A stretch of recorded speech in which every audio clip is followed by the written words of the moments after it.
មិត្តហ្វូនកាន់តែជិតស្និទ្ធ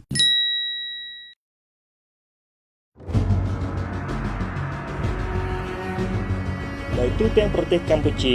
ការកើនឡើងនៃថ្លៃអគ្គិសនីបានក្លាយជាក្តីបារម្ភកាន់តែខ្លាំងឡើងសម្រាប់ទាំងក្រុមគ្រួសារនិងអាជីវកម្មដោយសារតម្រូវការថាមពលបន្តកើនឡើងអតិថិជនជាច្រើនកំពុងស្វែងរកដំណោះស្រាយដែលមានប្រសិទ្ធភាពនិងនិរន្តរភាពជាងមុនមិត្តហ្វូនសូឡាត្រូវបានបង្កើតឡើងដើម្បីជួយអតិថិជនកាត់បន្ថយការចំណាយលើថ្លៃអគ្គិសនីតាមរយៈដំណោះស្រាយថាមពលព្រះអាទិត្យដែលស្អាតអាចទុកចិត្តបាននិងមានរយៈពេលយូរក្រុមការងាររបស់យើងផ្ដល់ជូននូវការពិគ្រោះយោបល់ប្រកបដោយវិជ្ជាជីវៈដើម្បីស្វែងយល់ពីតម្រូវការរបស់អតិថិជនម្នាក់ៗនិងណែនាំប្រព័ន្ធថាមពលព្រះអាទិត្យដែលស័ក្តិសមបំផុតចាប់ពីការរៀបចំផែនការរហូតដល់ការដំឡើងរាល់គម្រោងទាំងអស់ត្រូវបានអនុវត្តដោយអ្នកជំនាញដែលមានបទពិសោធន៍ដើម្បីធានាបាននូវគុណភាពសុវត្ថិភាពនិងដំណើរការល្អបំផុត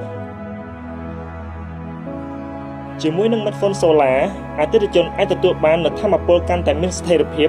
វិក័យប័ត្រអគ្គិសនីកាន់តែទាបនិងទំនុកចិត្តកាន់តែខ្លាំងសម្រាប់អនាគតសប្តាហ៍ថ្ងៃនេះអតិថិជនជាច្រើននៅទូទាំងប្រទេសកម្ពុជាបានជ្រើសរើស Smartphone Solar រួចហើយនិងកំពុងទទួលបាននូវអត្ថប្រយោជន៍ពីថាមពលកកើតឡើងវិញ